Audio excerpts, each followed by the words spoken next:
Hello friends, बात करेंगे आज यूनिट 2.1 पे, जो कि हमारा है कैरिकुलम एंड एडेप्टेशन। ठीक है, तो आप लोग अपना देखते रहिएगा। 2.1 हम पढ़ेंगे कैरिकुलम एडेप्टेशन क्या है, क्या मीनिंग है, क्या सिद्धांत होते हैं, उसके बारे में पढ़ेंगे। और ये बहुत इम्पोर्टेंट टॉपिक है आपका, पाठचर्या अनुकूलन कहते हैं इसको। तो ये एक इम्पॉर्टेंट टॉपिक भी है आपका, आप इसको जो है नोट डाउन कर लीजिएगा इम्पॉर्टेंट टॉपिक के लेकर के, और अच्छे से अपनी प्रिपरेशन करिएगा। समझेंगे अनुकूलन क्या होता है, तो बाद में हम कैरिकुलम एडेप्टेशन समझेंगे। पहले अनुकूलन समझ लेते हैं।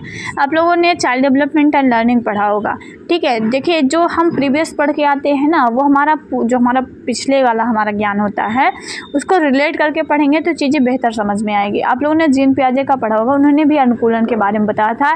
और उन्होंने अनुकूलन क्या बताया था, जैसे हम जो पहले से चीज़ें जानते हैं और उन चीज़ों को उन चीज़ों में ही हम कुछ नई चीज़ों को जो थोड़ा सा मॉडिफाई करके, मतलब थोड़ा सा सुधार करके जो ऐड कर देते हैं, वही आपका अनुकूलन होता है। तो यहाँ पे आपका अनुकूलन से मतलब क्या हो जाएगा कि पाठ्यक्रम को विशेष आवश्यकता वाले बच्चों के भाषाई स्तर, उनके बौद्धिक स्तर, उनके ग्रहण स्तर के अनुकूल परिवर्तित करने की जो प्रक्रिया होगी वो अनुकूलन कहलाएगी। जैसे हम अनुकूलन को देखिए, शब्द वही रहते हैं, अलग अलग क्षेत्र में उसके मतलब बदल जाते हैं, ठीक है। तो अनुकूलन का मतलब वही है कि हमें जो है थोड़ा सा मॉडिफाई करना है, ठीक है। जो मतलब चीज़ें हैं उसको थोड़ा सा इस तरीके से व्यवस्थित करना है कि वो बच्चे के लेवल के अकॉर्डिंग हो जाए। जैसे पाठचर्या तो रहती है विद्यालयों की, हर विद्यालय की पाठचर्या होती है, ठीक है, लेकिन वो यचाई बच्चों के अकॉर्डिंग नहीं रहती है ना।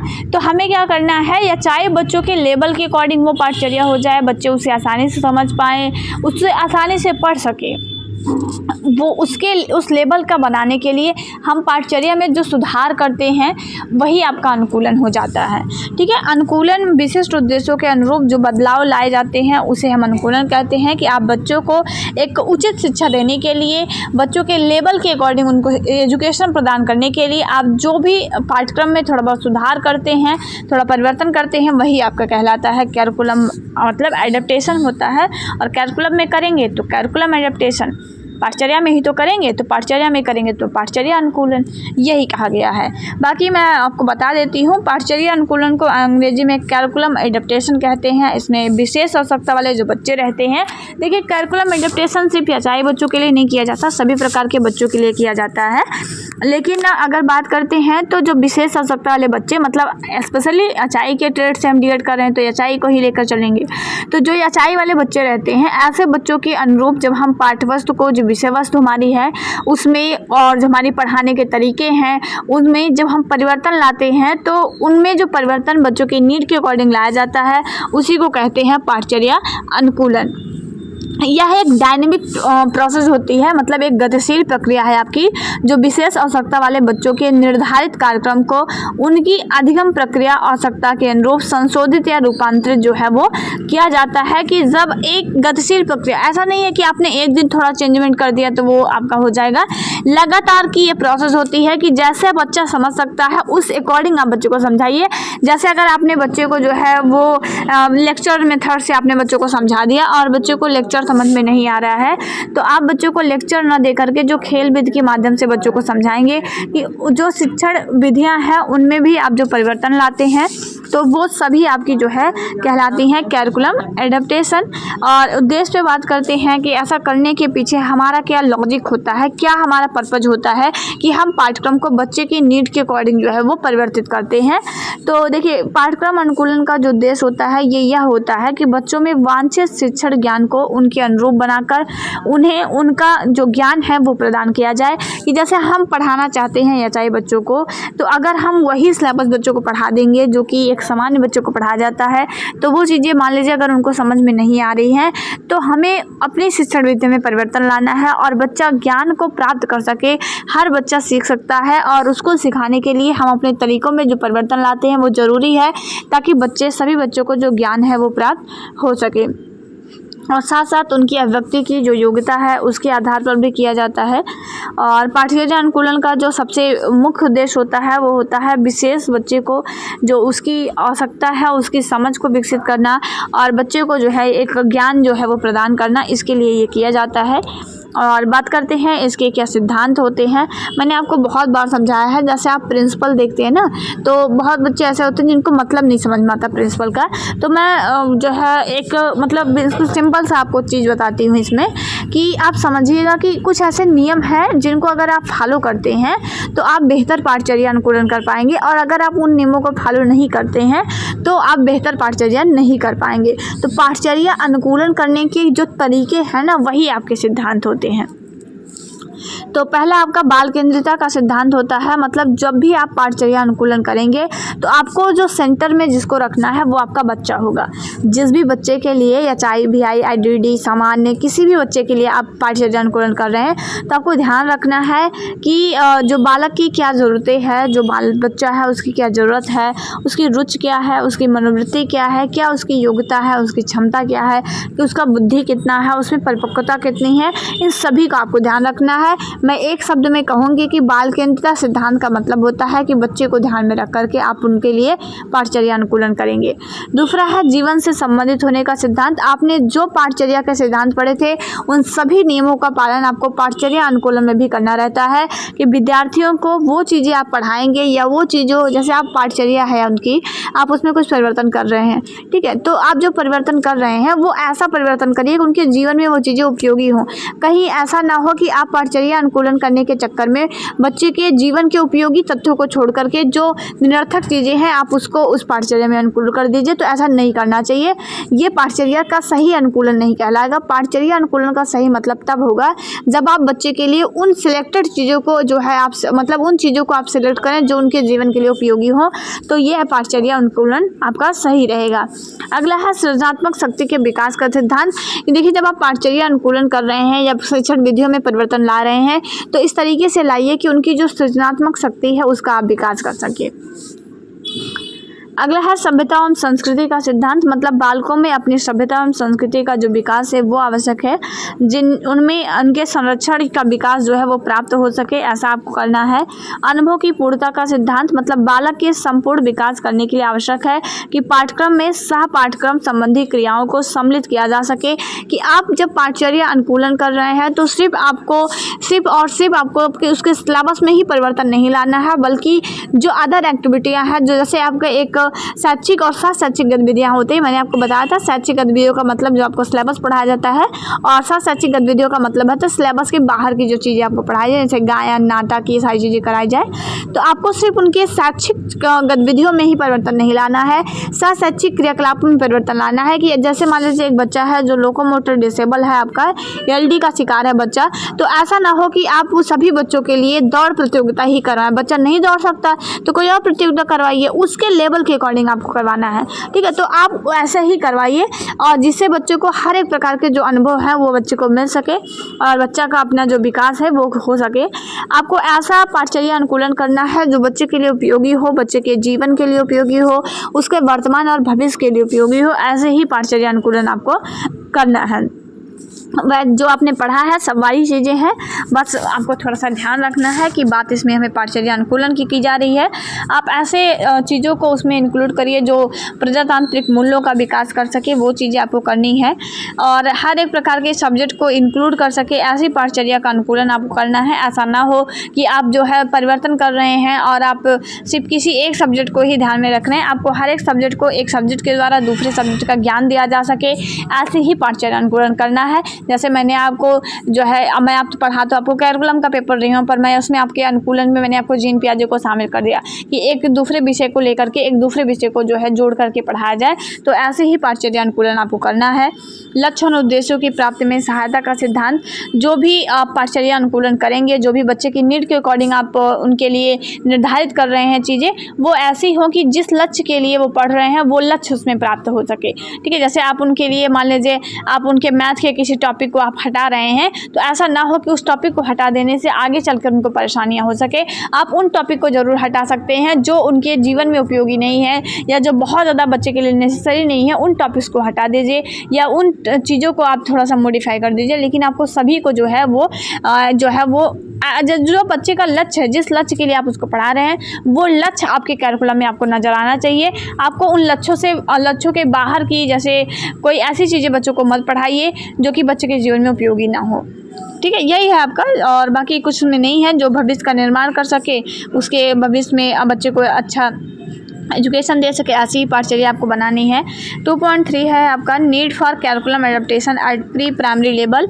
और ये मैं आपको बता दे रही हूँ इसमें कुछ चीज़ें कि देखिए आपको अपने जो पाठचर्या अनुकूलन पढ़ा है ना, सेम वही चीज़ें हैं। अब ये आपसे कह रहा है कि प्राथमिक स्तर पर आप पाठचर्या अनुकूलन कैसे करेंगे, समझ रहे हैं। जैसे कि छोटे बच्चे हैं तो उनके लिए आप किस तरह से पाठचर्या अनुकूलन करेंगे, ये आपका है। तो चलिए पढ़ लेते हैं। पाठ्यक्रम अनुकूलन श्रवण बाधित बच्चों के लिए बहुत ज़रूरी है। मैंने आपसे कहा ना, पहली बात तो आपको समझ अपनी विकसित करनी है, अपनी सोच को बढ़ाइए। जब आप सोच बढ़ा लेंगे, आपने समझ लिया ना पाठचर्या अनुकूलन क्या होता है, अब वही चीज़ें इसमें आपको दोबारा से इसमें दी गई हैं और मैं इसको बहुत डीपली आपको समझाऊंगी नहीं। मैं आपसे कह रही हूँ एक बार पढ़िएगा और अपनी सोच को थोड़ा सा विस्तृत करने का प्रयास करिएगा। सोचिएगा इसके बारे में कि पाठचर्या अनुकूलन कैसे आप प्राथमिक लेवल पर करेंगे। आप जानते हैं छोटे बच्चे हैं तो छोटे बच्चे व्याख्या विधि से नहीं पढ़ पाएंगे, खेल विधि के माध्यम से पढ़ेंगे, ठीक है। और खोज मतलब वो नई नई चीज़ों को खोज करके इधर उधर चीज़ों को तोड़ फोड़ करके वो पढ़ेंगे। तो आपको ऐसी ही विधियों का चुनाव करना है और ऐसे ऐसे छोटे छोटे टॉपिक को आपको जो है बच्चों को पढ़ाना है जो उनके लेवल का हो। इस तरीके से हम पाठचर्या अनुकूलन करेंगे। ये तो मैंने आप सिर्फ आपके दिमाग में वो बातें भरी हैं जिनके माध्यम से आप 2-2.5 पेज लिख पाएंगे, ठीक है। तो क्योंकि पाठचर्या का निर्धारण वो सामान्य बच्चों के संपूर्ण विकास को ध्यान में रख करके किया जाता है, तो एवं विद्यालय स्तर पर उन्हें शिक्षा प्रदान की जाती है और प्रत्येक बच्चे में अपनी अलग अलग रुचि है, अपनी अलग क्षमता है और इसी आवश्यकता पूर्ति है तो शिक्षक द्वारा अनुकूलन किया जाता है। देखिए जैसे सामान्य विद्यालय है तो सामान्य विद्यालय में सामान्य बच्चों के लिए पाठ्यक्रम बनाया जाता है और वो उनके लेवल उनके स्तर का होता है। और हम याचाई बच्चों के टीचर हैं तो हम अपने बच्चे के अकॉर्डिंग जो है पाठचर्या अनुकूलन करेंगे, तो उनके लेवल के अकॉर्डिंग करेंगे। तो उसके लिए उनकी आवश्यकता, उनकी रुचियों का, इन सबको ध्यान में रख करके जो परिवर्तन हम करेंगे वही हमारी पाठचर्या अनुकूलन हो जाएगी। बहुत ईजी है, बस एक बार पढ़ने की ज़रूरत है। सामान्य बालक जो है वो 3 वर्ष की बात करते हैं, 3 वर्ष की अवस्था में विद्यालय चले जाते हैं, जबकि श्रवण बाधित बालक 4 से 5 साल की अवस्था में के लगभग विद्यालय जाते हैं, ठीक है। देखिए बात ये है कि विद्यालय जाने की बात ये है कि जो हियरिंग इम्पेयरमेंट बच्चे होते हैं उनको सही गाइडेंस सही समय पर नहीं मिल पाता। शीघ्र पहचान हो गई तो ठीक है और देर से पहचान हुई तो उसी हिसाब से उनको शिक्षा दी जाएगी। जब सामान्य बालक 3 वर्ष के विद्यालय जाता है तो उसका पर्याप्त मात्रा में विकास होता है। जैसे बालक बढ़ता जाता है उसका ज्ञान ग्रहण क्षमता करने की क्षमता में वृद्धि होती है, ठीक है। और जबकि श्रवण बाधित बालक है, पहली बात तो साक्षरता विकास के लिए भी उसको लेट उसका एडमिशन करवाया जाएगा, ठीक है। और आप उसे जनरल पाठ्यक्रम से ही पढ़ा देंगे, जो सामान्य बच्चों के लिए पाठ्यक्रम बना है आप उसी को उठा के चपका देंगे उस बच्चे के ऊपर, तो वो कैसे पढ़ पाएगा। जैसे एक बच्चा है जो 3 साल में विद्यालय गया है, एक बच्चा है जो 6 साल में विद्यालय गया है। आप 3 साल का बच्चा है उसको भी आप वही पाठ्यक्रम पढ़ा रहे हैं और ये बच्चा जो है इसका लेवल तो बढ़ जाएगा और 6 साल का बच्चा जो है उसको आप 6 साल में जो है विद्यालय भेज रहे हैं, ठीक है। तो उसका लेवल तो वही रह जाएगा। तो इस तरीके से जो श्रवण बाधित बच्चे होते हैं और ऊपर से बच्चे में प्रॉब्लम भी है, कुछ वो नहीं सुन पा रहा है, तो अगर आप सेम ही पाठ्यक्रम बच्चों को पढ़ा देंगे तो उनके लिए कहाँ से लाभदायक हो जाएगा। इसीलिए पाठ्यक्रम अनुकूलन किया जाता है ताकि बच्चे के लेवल के अकॉर्डिंग तो बनाया जा सके, कम से कम बच्चा पढ़ तो सके, ठीक है। इसके लिए ज़रूरी भी होता है। और ऐसे बच्चों के साक्षरता विकास के लिए, उनको भाषा देने के लिए, उनके भाषाई विकास के लिए हमें जो है वो पढ़ाया जाता है, पाठ्यक्रम अनुकूलन किया जाता है। तो हम पाठ्यक्रम अनुकूलन बालक के अनुरूप कर देते हैं ताकि मतलब हम सिलेबस को थोड़ा सा बच्चे के अकॉर्डिंग कर देते हैं जिससे बच्चा आसानी से पढ़ सके, जिससे बालक का जो ज्ञानात्मक विकास है वो हो सके, बच्चा सोचने समझने की क्षमता को डेवलप कर सके। इसके लिए हमें निम्न बिंदुओं का ध्यान रखना चाहिए, जैसे बच्चे के भाषाई स्तर का, उसके चिंतन स्तर का, मूल्यांकन स्तर का, अधिगम स्तर का और ज्ञानाई स्तर का, इन सभी का हमको ध्यान रखना है। और अनुकूलन की आवश्यकता को निम्न बिंदुओं द्वारा हम स्पष्ट कर सकते हैं, जैसे विशेष आवश्यकता वाले बच्चों को उनकी आवश्यकता के अनुरूप शिक्षा देना अनुकूलन इसके लिए ज़रूरी होता है, ठीक है। और शिक्षण अधिगम प्रक्रिया को आसान बनाने के लिए ताकि बच्चे सहभागिता कर सके, सभी बच्चे ठीक ढंग से समझ सके, इसके लिए ज़रूरी होता है। ऐच्छिक शैक्षिक लक्ष्यों को प्राप्त करने के लिए बच्चे को जो लक्ष्य है, जिस उद्देश्य के लिए आप बना रहे हैं, जो भी लक्ष्य बच्चे का है कि बच्चा जो है अच्छे से पढ़ सके, ठीक है, तो खेल कूद के माध्यम से पढ़ सके, उसके लिए ज़रूरी है कि उस तरीके का पाठ्यक्रम भी हो। शिक्षा में व्यक्तिगत विभिन्नता को ध्यान में रखते हुए उसके अनुरूप पाठ्यक्रम तैयार किया जाता है कि आप बच्चे की व्यक्तिगत विभिन्नता जो बच्चे में पाई जा रही है उसका भी आप ध्यान रखें। अलग अलग बच्चे हैं, माइल्ड, मॉडरेट, सीवियर, प्रोफाउंड, अलग अलग लेवल है सबके सुनने का, तो एक ही तरह के पाठ्यक्रम को क्यों पढ़ाया जाए, ठीक है। इसीलिए पाठ्यक्रम अनुकूलन आपका ज़रूरी होता है। और पढ़ेंगे पूर्व प्राथमिक स्तर पर क्या अनुकूलन क्यों ज़रूरी है। तो पूर्व प्राथमिक स्तर पर अनुकूलन की जो आवश्यकता है इसीलिए होती है ताकि प्रत्येक बच्चा जो प्रत्येक वातावरण बालक के अनुरूप बनाया जा सके, हर वातावरण में बच्चा खुद को एडजस्ट कर सके, इसके लिए कराया जाता है। अभिभावकों द्वारा ये बताया जा सके कि जिस प्रकार घर में उन्हें विभिन्न प्रकार की अनौपचारिक शिक्षा प्रदान की जाती है उसी प्रकार विद्यालय में उन्हीं के अनुरूप वातावरण में शिक्षा दी जाए। देखिए छोटे बच्चे हैं तो वो बहुत ज़्यादा हार्ड चीज़ों के माध्यम से नहीं सीख पाएंगे, छोटी छोटी चीज़ों के माध्यम से वो सीख सकते हैं। तो हमें बच्चे के नीड के अकॉर्डिंग जो है वो चीज़ें बच्चों को देनी है। और पूर्व प्राथमिक स्तर पर विद्यालय में बच्चों को जो उनकी लैंग्वेज, स्पीच है, जो संप्रेषण कौशल है, उनमें विकार पाया जाता है। तो हमें ऐसी ही चीज़ों को बच्चों को पढ़ाना है जो उनके लेवल के अकॉर्डिंग हो, जिसके माध्यम से बच्चे का संपूर्ण विकास हो सके, उसके अकॉर्डिंग ही जो है हमें चीज़ें पढ़ानी है। और यहाँ पे आपका 2.3 इसमें पहले था और 2.2 इसमें बाद में है, तो उसी अकॉर्डिंग पढ़ लेंगे। पढ़ना तो हमें पूरे यूनिट ही है। Existing curriculum at pre primary level, मतलब आपको मॉन्टेसरी एंड किंडरगार्टन विधि के बारे में पढ़ना है और दोनों ही विधियाँ आपके लिए इंपॉर्टेंट है। देखिए भारतीय शिक्षा व्यवस्था में विशेष आवश्यकता वाले बच्चों के लिए पाठ्यक्रम सुनिश्चित नहीं किया गया है और पाठ्यक्रम का निर्माण सामान्य बच्चों की आवश्यकताओं में ध्यान में रखकर किया जाता है। इसीलिए ऐसे पाठ्यक्रम को विशेष आवश्यकता वाले बच्चों को लागू करना चुनौतीपूर्ण होता है। देखिए ऐसा नहीं है कि बच्चों के स्पेशल बच्चों के अकॉर्डिंग सामान्य विद्यालयों में एक अलग पाठ्यक्रम निर्धारित कर दिया जाता है, नहीं होता है, अभी भी नहीं है, ठीक है। तो क्या है कि सामान्य पाठ्यक्रम को ही बच्चों के ऊपर लागू करना ये अपने आप में जो है एक चुनौतीपूर्ण कार्य होता है। और पाठ्यक्रम विशेष बच्चों के लैंग्वेज लेवल, उसके कॉग्निटिव लेवल के अनुरूप नहीं होता है। जो विशेष बच्चे हैं उनके लेवल के अकॉर्डिंग पाठ्यक्रम नहीं होता है, ये आप भी जानते हैं। और जिस कारण शिक्षक एवं बालक दोनों को जो है समस्याएं होती है कि बच्चे को, जैसे शिक्षक है वो बच्चे को पढ़ाना तो चाहता है, बट अगर बच्चे के अनुकूल पाठ्यक्रम नहीं है तो बच्चे की समझ में नहीं आता है और जहाँ पे शिक्षक को बहुत ज़्यादा चुनौतियों का जो सामना है वो करना पड़ता है। इसी समस्या को कम करने के लिए पाठ्यक्रम को जो है वो हम उसमें अनुकूलन करते हैं। और एक प्रचलित पाठ्यक्रम इसी प्रकार की रूपरेखा है जिसमें विशेष आवश्यकता वाले बच्चों की आवश्यकताओं को ध्यान में रखा जाता है। और ये आपकी मॉन्टेसरी मेथड है, आपका मरिया मॉन्टेसरी के द्वारा दिया गया मेथड है, जिसमें बताया गया है कि छोटे बच्चे जो हैं वो किस तरीके से सीखते हैं, तो वो आपको ध्यान में रखना है। इस ब्रिज का श्रेय जो है, मतलब जो इस ब्रिज को देने वाले थे वो है मरिया मॉन्टेसरी कहते हैं इसको। इनका जन्म जो था 1870 में हुआ था और इनकी मृत्यु लगभग 1992 में हुई थी। ये एक मानसिक मंद बच्चों के डॉक्टर थे, मतलब मानसिक डॉक्टर थी, ठीक है, मतलब मानसिक मंद बच्चों को ये डॉक्टर थी ये। इसके साथ साथ ये शिक्षिका भी थी, ये मानसिक मंद बच्चों को जो है पढ़ाने का भी कार्य करती थी। ये सामान्य एवं विशेष योग्यता वाले बच्चों को पढ़ाती थी और इन्होंने देखा कि अगर सही तरीके से विशेष योग्यता बच्चों को शिक्षा दी जाए तो वे आगे बढ़ सकते हैं। ये मानसिक मंद बच्चों की डॉक्टर थी, ठीक है, और उनको पढ़ाती भी थी। तो इन्होंने कहा कि बच्चों को इलाज से ज़्यादा ज़रूरी है कि उनको शिक्षा दी जाए। अगर हम चाहते हैं कि ये छोटे बच्चे जो हैं उनका विकास हो सके तो उनको आप शिक्षित करिए। और शिक्षित किस प्रकार से करेंगे ये भी तरीके उन्होंने बताया। इनका मानना था कि भगवान ने सभी को इस योग्य बनाया है कि वो अपनी आवश्यकताओं को स्वयं पूरा कर सके। इसके लिए उन्होंने सेल्फ डिस्कवरी या सेल्फ रियलाइजेशन के द्वारा स्वयं से सीखने की शिक्षा दी थी।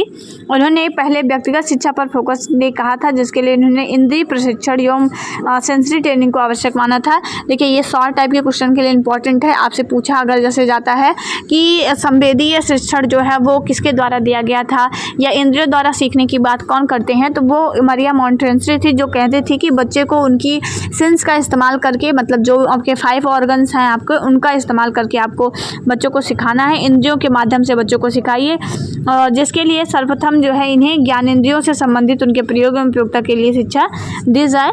तो ये कहा गया था, आपको ध्यान रखना है, मरिया मॉन्टेसरी ने ही इंद्रियों के माध्यम से सीखने की बात की थी। मेथड के बारे में बात करते हैं, क्या मेथड था इनका पढ़ाने का बच्चों का। तो ये ज्ञानेंद्रिय प्रशिक्षण का सिद्धांत इन्होंने दिया था कि बच्चों की जो ज्ञानेंद्रियां हैं वो महत्वपूर्ण होती हैं, इससे महत्वपूर्ण ज्ञानेंद्रियों का उपयोग महत्वपूर्ण होता है। तो आप इनकी जो ज्ञानेंद्रियां हैं, जीभ, कान, नाक, आँख, त्वचा, इन सभी ज्ञानेंद्रियों के माध्यम से उनको शिक्षा दीजिएगा। इन्होंने मांसपेशियों के प्रशिक्षण का सिद्धांत दिया था कि भारत में बालक में क्या होता है, मांसपेशियों का प्रशिक्षण प्रदान करने के लिए इन्होंने मांसपेशियों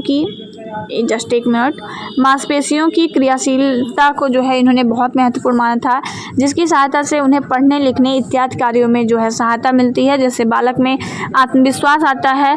ठीक है, और आत्मविश्वास बहुत ज़्यादा ज़रूरी होता है। ठीक है, बहुत सारे ऐसे बच्चे होंगे जिनको अगर बोलने के लिए कहा जाए, ठीक है, तो वो नहीं बोल पाते हैं। जैसे कि आज ही विद्यालय में 2 अक्टूबर पे बच्चों को बोलने के लिए कहा गया, तो बहुत सारे ऐसे बच्चे थे जिनके अंदर वो बोल सकते हैं ना, लड़ाई झगड़ा होती है तो कौन नहीं बोलता अपने घर पे, लेकिन 4 लोगों के सामने बोलने में जो है वो कमी पाई जाती है। तो ऐसा है कि बच्चों के अंदर जब पढ़े लिखे बच्चे रहेंगे तो उनके अंदर एक आत्मविश्वास जो है वो हम जागृत कर पाएंगे, जिसके लिए ज़रूरी है बच्चों को पढ़ाना। इलाज से ज़्यादा ज़रूरी मानते थे मरियम मॉन्टेसरी कि बच्चों को शिक्षा दीजिए, और शिक्षा किस माध्यम से दीजिए, ज्ञानेंद्रियों के माध्यम से दीजिए। और उसके बाद व्यक्तित्व के विकास का सिद्धांत हिंदी का मॉन्टेसरी का मत था कि बालक के व्यक्तित्व के विकास से संबंधित शिक्षा उनको प्रदान की जाए, और जिसमें उन्हें व्यक्तित्व विकास के साथ साथ उसमें आत्मविश्वास जो है उसका भी विकास किया जाए। इन्होंने स्व शिक्षा का सिद्धांत दिया था। मॉन्टेसरी का विचार था कि स्व शिक्षा वास्तविक शिक्षा है। आपसे पूछा जाए कि स्व शिक्षा किसके द्वारा, मतलब सेल्फ स्टडी की बात कौन करता है, तो आप बताएंगे मरियम मॉन्टेसरी। ऐसे ही क्वेश्चन बनते हैं, कहीं बाहर से नहीं आते, जिनमें बालक अपने प्रयास और अपनी गति के द्वारा शिक्षा प्राप्त कर सकता है। इसके लिए आवश्यक है कि उन्हें पूर्ण स्वतंत्रता दी जाए और उन पर शिक्षक द्वारा किसी भी प्रकार का कोई प्रतिबंध नहीं लगाया जाए। इनका मानना था कि बच्चों को स्वतंत्र छोड़ दीजिए और उनको उनकी ज्ञानेंद्रियों के माध्यम से सीखने का अवसर दीजिए। ठीक है, तो ये इनका है। बाकी पढ़ेंगे और जितना इंपॉर्टेंट है वो मैंने आपको बता दिया है। आप इतनी बातें जानते रहिएगा, इनके सिद्धांत जानते रहिएगा, बाकी आप कर पाएंगे। अच्छा, अगला है किंडरगार्टन। ये भी आपके लिए इंपॉर्टेंट है। किंडरगार्टन का अर्थ होता है बच्चों का बगीचा, जो कि फ्रेडरिक फ्रोबेल के द्वारा 1982 में जो है इनका जन्म हुआ था, और ये प्रकृति प्रेम की शिक्षा के प्रति उनका ध्यान आकर्षित था, मतलब प्राकृतिक प्रेम को लेकर के उन्होंने बताया था। इस प्रकार के प्रोफेसर फ्रेडरिक फ्रोबेल ने इस शिक्षा तकनीकी का प्रारंभ किया। आपसे ऐसे भी क्वेश्चन पूछा जाएगा कि मॉन्टेसरी पद्धति किसके द्वारा दी गई, तो मरियम मॉन्टेसरी। किंडरगार्टन पूछा जाएगा तो फ्रेडरिक फ्रोबेल, इनका पूरा नाम था फ्रेडरिक फ्रोबेल। और अगर हम बात करते हैं तो 1840 में इन्होंने जर्मनी में एक विद्यालय की स्थापना की थी, जिसका नाम इन्होंने किंडरगार्टन रखा था। किंडरगार्टन का मतलब होता है बच्चों का बगीचा। और इन्होंने जीवन के प्रारंभिक वर्षों की शिक्षा को महत्वपूर्ण माना है। शिक्षा की दृष्टि से ये खेल पर आधारित शिक्षा थी। ठीक है, मतलब खेल खेल में बच्चों को सिखाने की बात की गई थी, जिसमें खेल में आनंद, स्वतंत्रता से युक्त बाल विद्यालय, लघु समाज, बालकों का समुदाय। यहाँ खेल, सहयोग, स्वक्रिया, अभिव्यक्ति, अन्य साधनों द्वारा बालक को उनकी शक्तियों का प्रयोग करने, अपने व्यक्तित्व का निर्माण करने, सत्य, अन्याय और उत्तरदायित्व के गुणों को सीखने, सामाजिक जीवन के विधियों को समझाने का अवसर इन्होंने प्रदान करने का बताया। इन्होंने अलग अलग तरीकों से प्रकृति को खोजने का दिया था कि बच्चों को स्वतंत्र छोड़ दीजिए और उसमें बच्चे जो है अपने तरीके से चीज़ों को सीख लेंगे। इसमें कोई निर्धारित पाठ्य पुस्तक नहीं होती थी, मतलब इस विद्यालय में पढ़ने के लिए, इस मेथड के थ्रू पढ़ने के लिए बच्चों को किसी प्रकार की कोई जो आपका कैरिकुलम होता है या कोई भी मतलब आपका सिलेबस था वो निर्धारित नहीं किया गया था।